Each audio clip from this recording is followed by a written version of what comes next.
Welcome back to Did You Know, a podcast by Partner Veterinary. In this series, we dive into everything veterinary medicine and everything partner.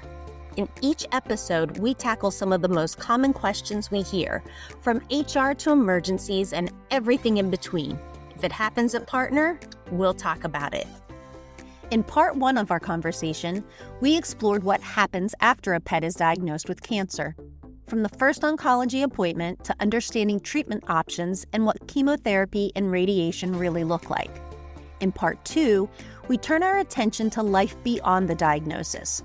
What does a good day look like for a pet undergoing cancer treatment? How can families tell if their pet is still enjoying a good quality of life? What should owners watch for at home? And how do they partner with their veterinary team every step of the way? Dr. Renaldo also shares compassionate guidance on one of the most difficult parts of the cancer journey, recognizing when treatment is no longer helping, and how to approach the heartbreaking decision to say goodbye. But this conversation isn't just about endings. It's also about hope, perspective, and making every day count for the pets we love. Let's get started.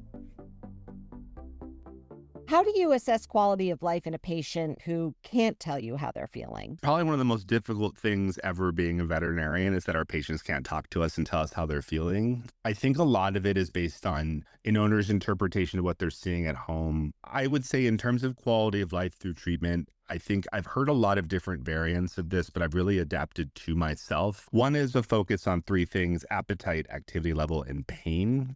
And quality of life is not going to be good if one of those things is outweighing the other two. So if they're really painful, if they're not eating at all, if they're really lethargic, any of those things can make their quality of life not great. And so I think those are easy things to focus on because it's easy to measure appetite. Like, hey, I feed them twice a day, they're eating twice a day, or they take walks every day and now they don't want to do that. That's easy to assess. And then are they uncomfortable, which a lot of that feeds into appetite and activity too. But is there a distinct vocalization or something that would tell you that they're really uncomfortable, particularly with bone cancer, which can be very painful, or some oral masses like melanoma and things like that.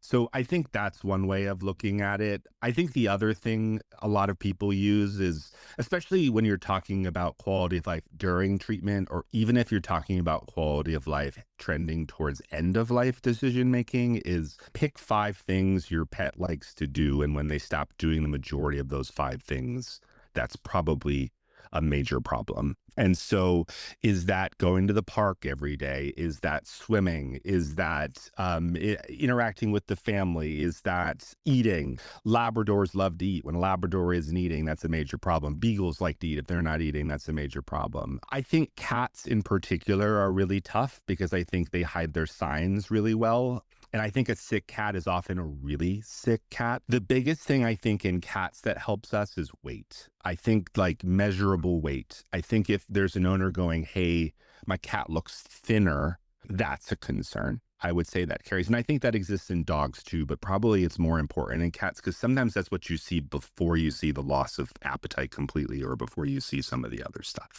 Yeah, cats can be more stoic. Yeah. Change in bowel movements.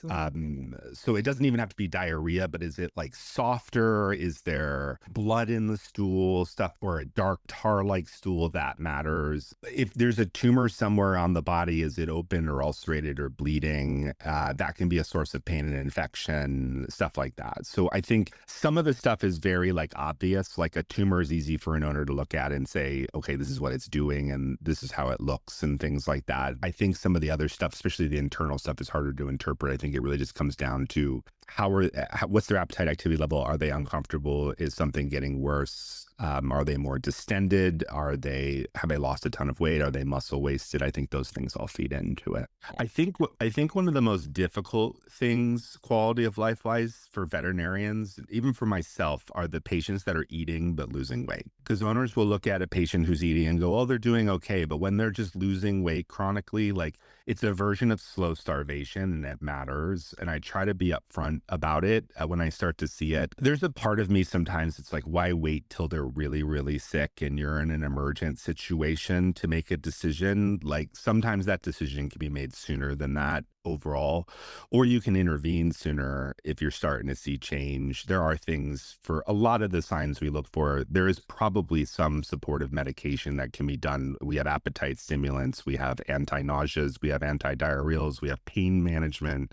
So a lot of the stuff we talk about, there are things infection antibiotics. So there's a ton of stuff that we can do. But I think a lot of it comes down to what's driving it. Is it a chemo-driven problem or a disease-driven problem? And what is the disease? Is it internal? Is it external? Most cancer signs are chronic and usually not, at least in the short term, life-threatening when they start. There are exceptions to that, like hemangio, the bleeding, splenic masses, those can cause acute death. Like that's a scary disease because they can be fine and then not be fine. And it can be really, really bad.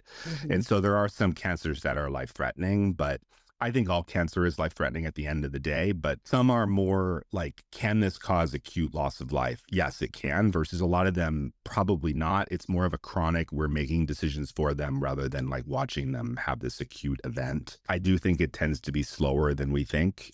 Even lymphoma, which is a very rapidly progressive disease, I think probably is slower than we make it out to be. I think it's rapid, but I don't think it's like a day. I think it's like weeks and things like that. Are there lifestyle adjustments that help pets do better during treatment? I usually am going to be very anti messing with their diet. There is a cancer diet that's out there. It's called Hill's On Care. I've used it in my career. It's one of the few diets I've ever seen for cancer that actually is beneficial. It has a higher caloric intake per kibble bite, so they get more intake even if they eat less. And it has like probiotics and stuff built into it, which is helpful for gut health. So that's out there.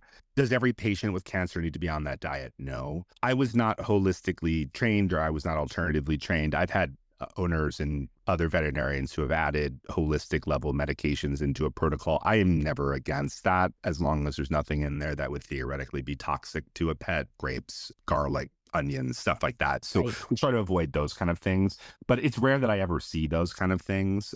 There are some cancers where there are non-traditional treatments that have evidence-based medicine behind them. So for instance, hemangiosarcoma has Yunnan Biao, this Chinese herbal supplement that decreases the risk of hemorrhage, but in literature, it actually kills hemangiosarcoma cells in a laboratory. There's a mushroom supplement called Immunity. It's like a turkey tail mushroom supplement that has anti-cancer effects in hemangiosarcoma. So I tend to push those more heavily in those diseases.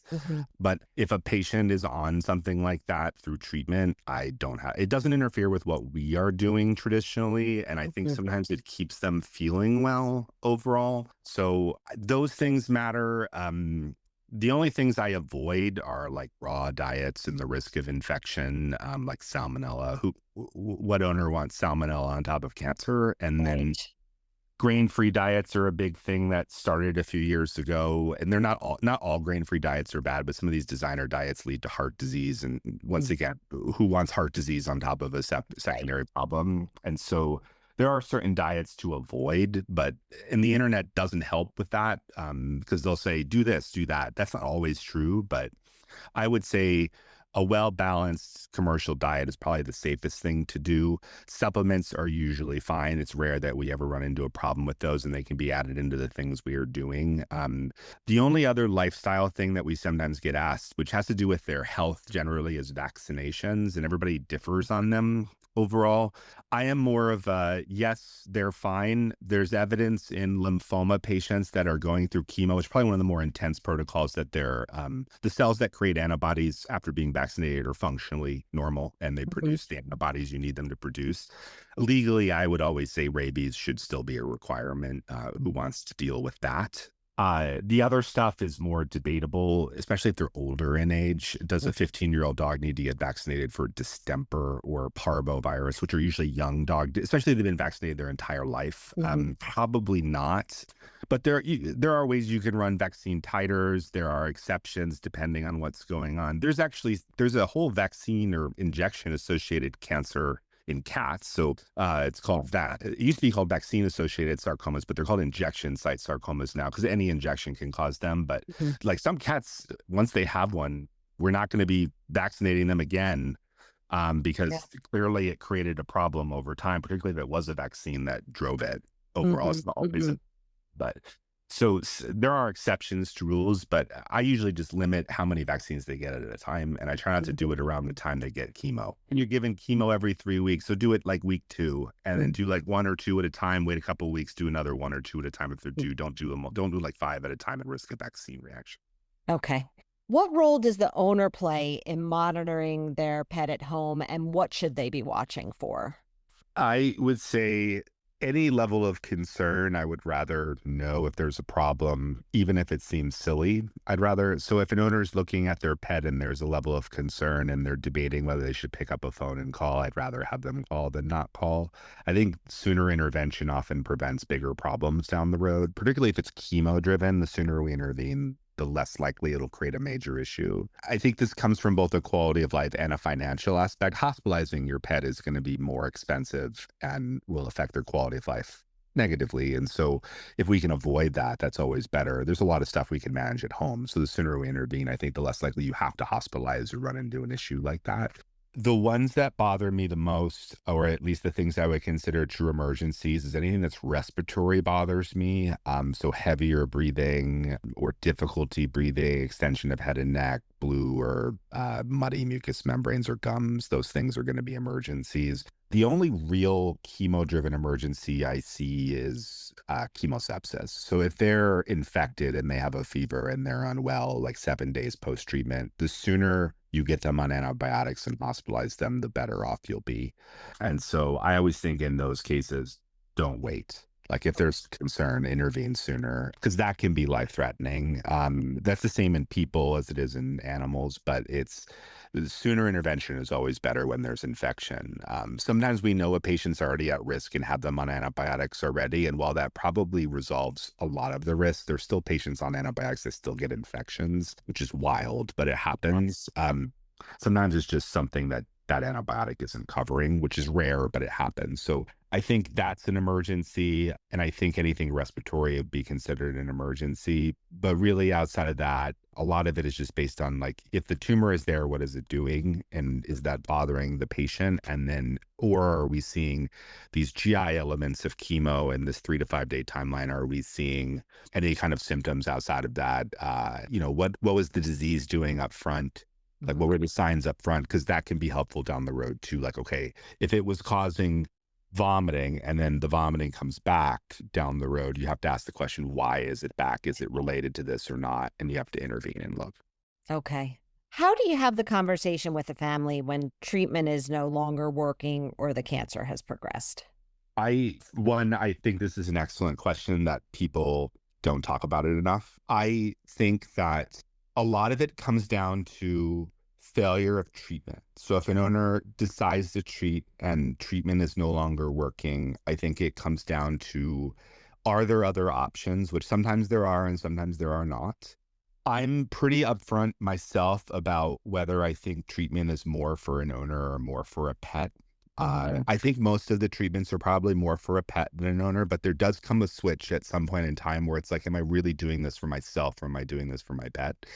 And I think that matters. And I think those conversations need to happen. I think it's a risk versus benefit ratio to me. Is there still benefit? There are some diseases I'm willing to treat as long as the pet is feeling fine. Even if they're failing treatment, I'm willing to try something else. But when they failed multiple treatments and they're sick, that's probably time to start talking about more transition to palliative care or end of life decision making. Sometimes it's hard to predict the progression of disease and when you're going to see a problem. Sometimes it's like slowly building up, but then when it actually gets worse, it can seem acute, but it's more of an acute on chronic event. But I would say a lot of it is really based around how are they feeling when they're failing treatment. The sicker they are, the less likely additional treatments are probably going to benefit them. And I think the conversation should transition to palliative care or end of life decision making versus if they're well and there's other things you can try, then let's talk about what those are and what those benefits and risks are. I will always say the further in you get, if you're getting to choice 3 or 4, the chance of that working is probably going to be way less than choice 1 or 2. So if you're going down the list of treatments and you're getting farther and farther down, you're less likely to see a response and probably more likely to see side effects. So some of the drugs, the reason we don't use them up front is because they're more likely to create problems than help. And so the other thing I would always say, and this is becoming a growing trend in our profession, is there's always drug shortages. It's been more frequent over the last several years, but sometimes one of the best drugs we have may not be available. And so we have to figure out something else. For instance, there's a drug called Tenovia that's used for lymphoma, and it's been on back order for a year. And I don't know when it's coming back. And it was like the best drug past CHOP. And so we've had to kind of readapt some of the older stuff we use to what we can do.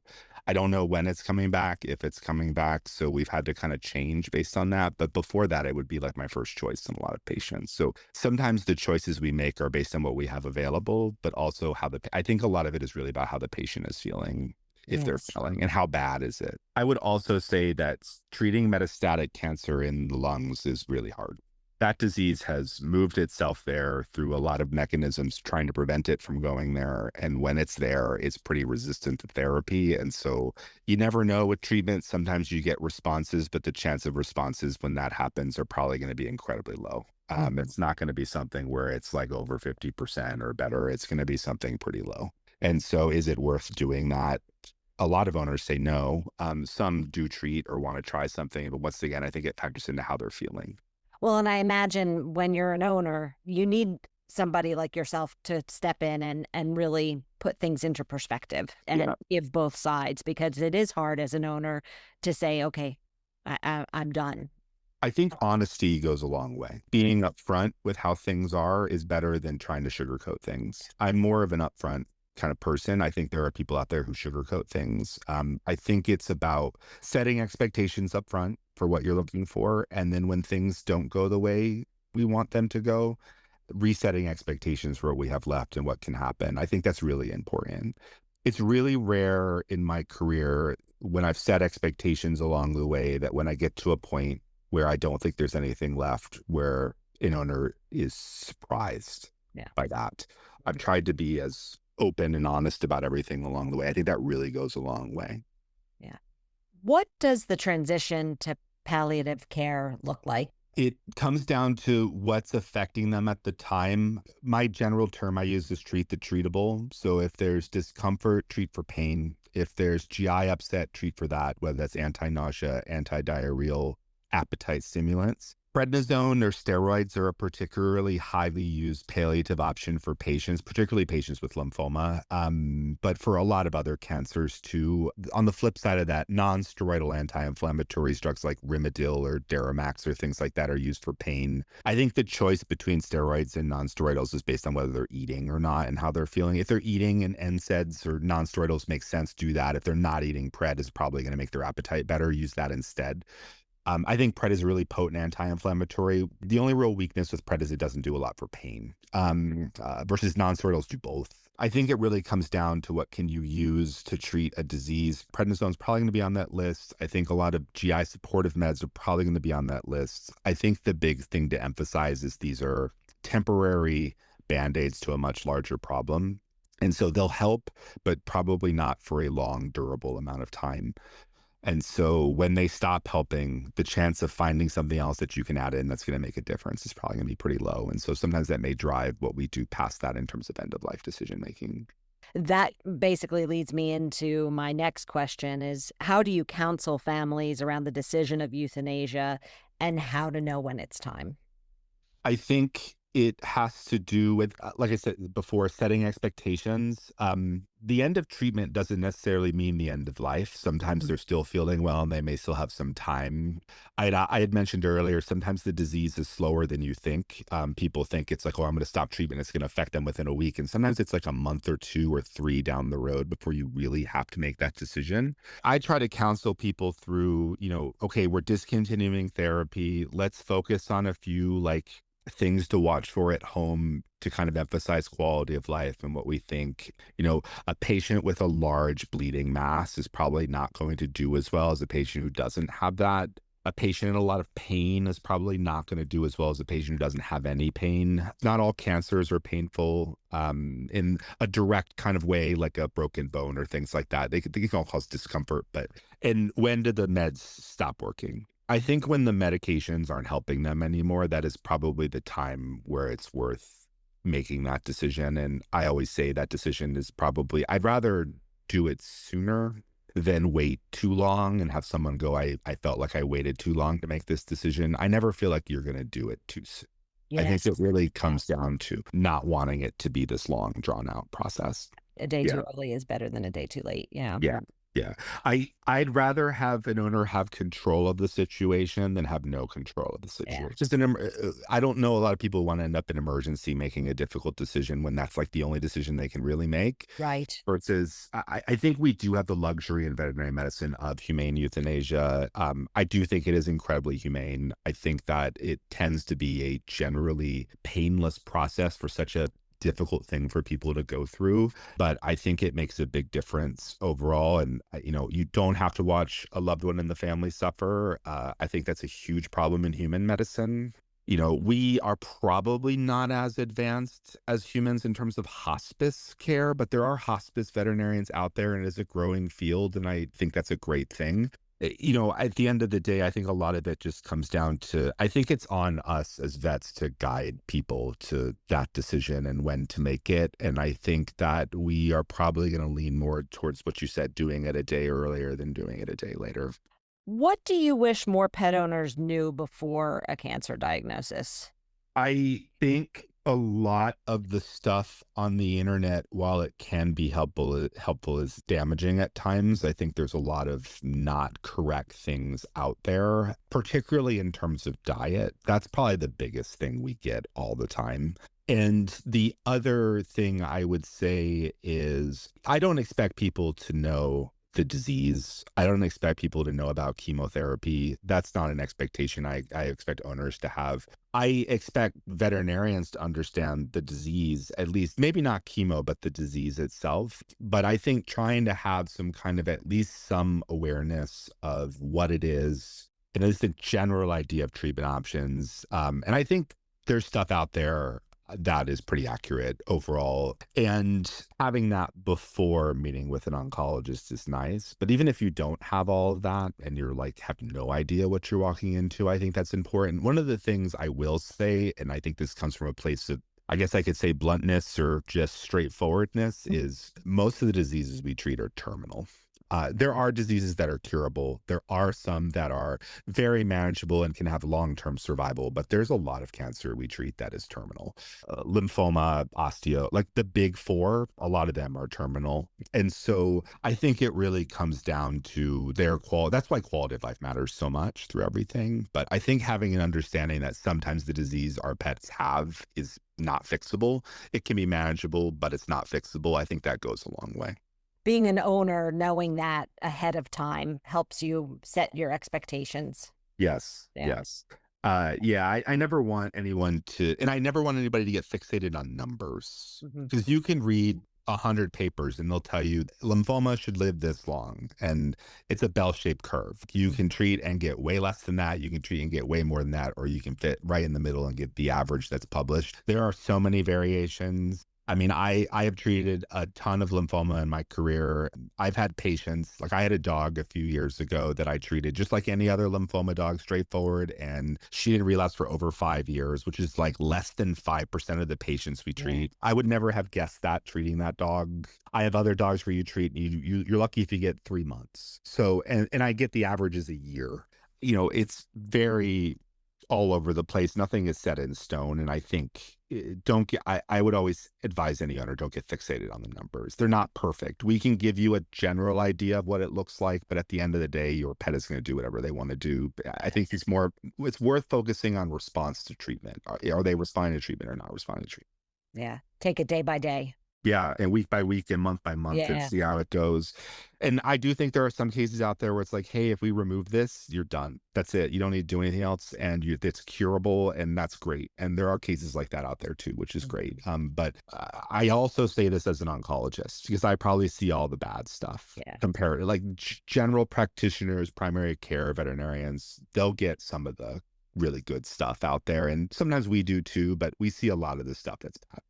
Are there moments in your career that have reshaped how you think about the role animals play in our lives? Yes, in a ton of ways. The opening thing I would say is I lost my own dog to hemangiosarcoma before I was a veterinarian. I was like a teenager at the time, and was a 14-year-old golden retriever with hemangiosarcoma, and of course they're a breed that gets that disease, and it was sudden, and we didn't treat in a 14-year-old golden near the end of his life with a bleeding splenic mass. It just didn't seem worth it at the time. I don't regret that decision. I treat that disease a lot as someone who didn't treat it in my own dog. I would say the biggest thing more recently that's reshaped me, and it really sparked my interest in onco, that process and quality of life and like what's important and what's not important. I think the biggest change really in the last several years has been COVID. I think people got really attached to their pets during COVID. I think this idea 10, 20 years ago of a dog is a dog and a cat is a cat is becoming less and less common. And I think people view their pets as part of their family, which I'm not against that at all. I think that's a fair thing. And they want to do what they can for a member of their family because they mean a lot to children in the family, to the adults in the family, to extended family and things like that. They can be a centerpiece. And so I think we have to value that. I think it's really brought to the forefront pets that are a really important component of life. And so people want to have pets, people need companionship. And I think it's only grown since COVID. And so I think the world we live in now is different than it used to be. What gives you hope in the field of veterinary oncology? There's a lot of stuff in human oncology that is beyond what we are capable of doing, but some of that has filtered down to us. And so there's a whole group of drugs in human medicine called checkpoint inhibitors. They're immunotherapies that block inhibitors to the immune system. They try to activate the immune system to go after cancer. There are a ton of them in human medicine. They've revolutionized treatment. We have one now. It's only labeled for melanoma and mast cell disease, but it's this drug called gilvetmab, but we didn't have that 5 years ago. It didn't even exist. So that has been, and there's probably more. And then there's a treatment in lymphoma in people for monoclonal antibody therapy that's like anti-B cell lymphoma. It's a drug called rituximab. That's a human drug. It doesn't work in dogs or cats. It's not because it's not the target for it. And people have tried to create something similar and it hasn't worked, but there's one that's in the midst of being created right now that's shown promise. I think that would radically change treatment for lymphoma if that was out there. So the hope is that I think we have really smart people in academia doing really great research that are trying to bring things differently.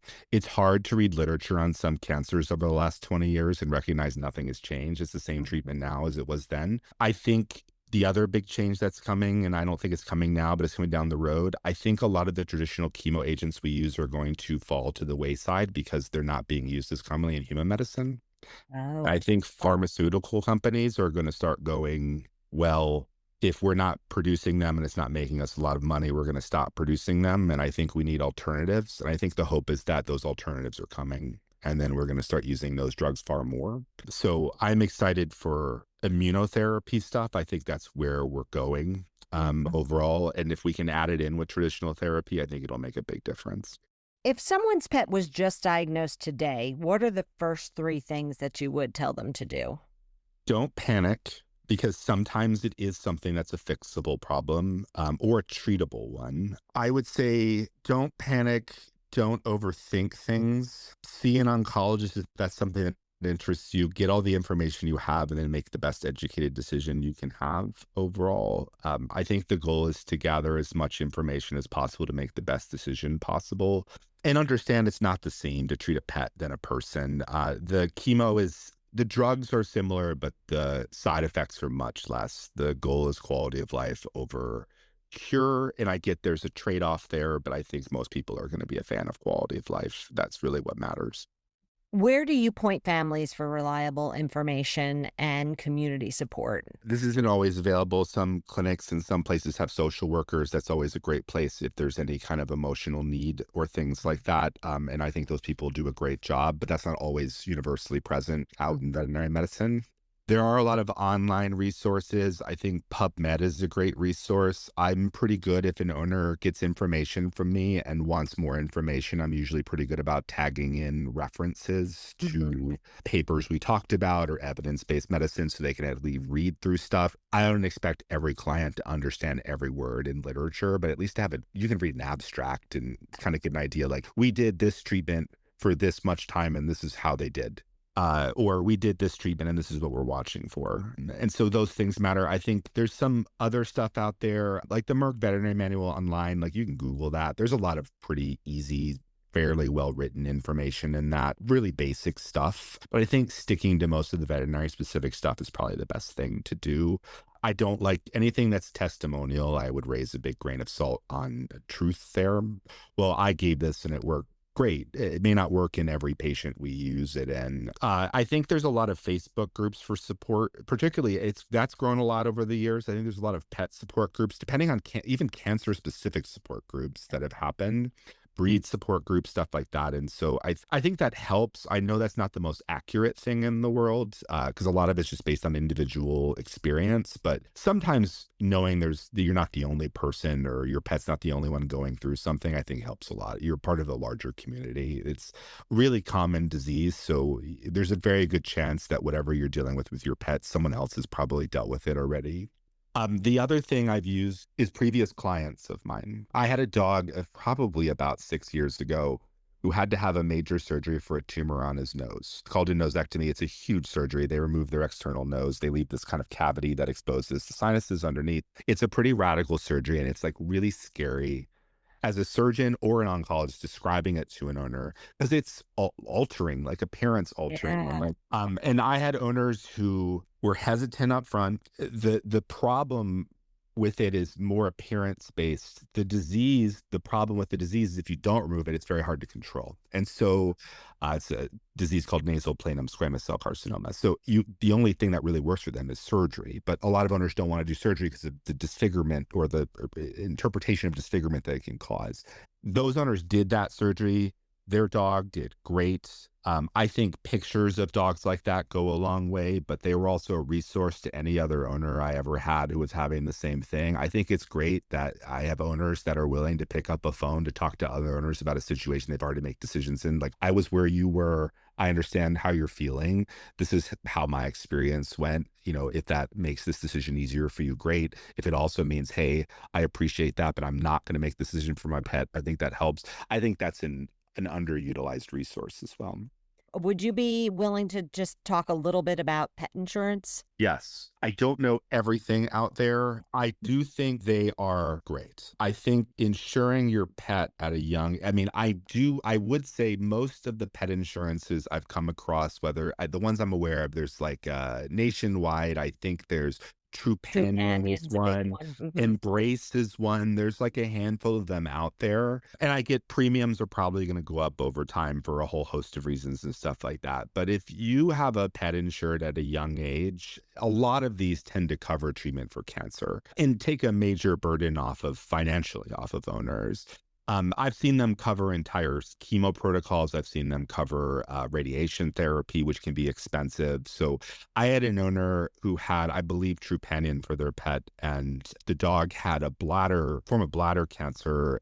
It wasn't a traditional form of bladder cancer. It was some kind of bladder sarcoma or connective tissue tumor. And the dog had surgery, radiation therapy, and chemotherapy. And I think if you add all that together without insurance, they were probably spending 20 to 30 grand out of pocket. And I think she only came out of pocket $2,000 for the entirety of treatment. And so it made a big, big difference. So I think if insurance is something that financially makes sense, I think it's worth looking into. I think it makes a big difference in like when I've had a lot of owners that when I start talking to them about costs and they mention that their pet is insured, they tend to treat. Most of them tend to do stuff because they have the ability to do it overall. So I would always say if that's an option for a client, I think it's growing. I think there's going to be more over time, but I think thinking about it, particularly when they're young in age, can save you a lot, even with other surgeries, we see a lot of dogs that tear their cranial cruciate ligaments, their version of an ACL, and need orthopedic surgery. We see dogs who hurt their back. We have cats who have orthopedic problems or GI issues or things like that. So it's never wrong to get them insured early because who knows what you're going to see in their lifetime. Maybe nothing, maybe something, but a lot of them definitely cover the cost of cancer treatment. Peace of mind for sure, having them insured. Dr. Renaldo, thank you so much for taking the time to talk to me about this and sharing your thoughts and expertise on a topic that is more common and a difficult one for a lot of pet owners out there. I really appreciate you taking the time to chat with us. You're welcome. Thank you for putting all this together. I really appreciate it. Whether you're in the middle of this journey right now or simply love an animal enough to want to be prepared, we hope this conversation gave you something valuable to hold on to. If your pet was just diagnosed, remember the advice shared today. Take a breath, seek a specialist, and know that you have more options than you might think. Thank you for listening to Did You Know? Is there something about Partner that you want to know? Email us at letstalk@partnervesc.com. Who knows, we might turn your question into an entire episode.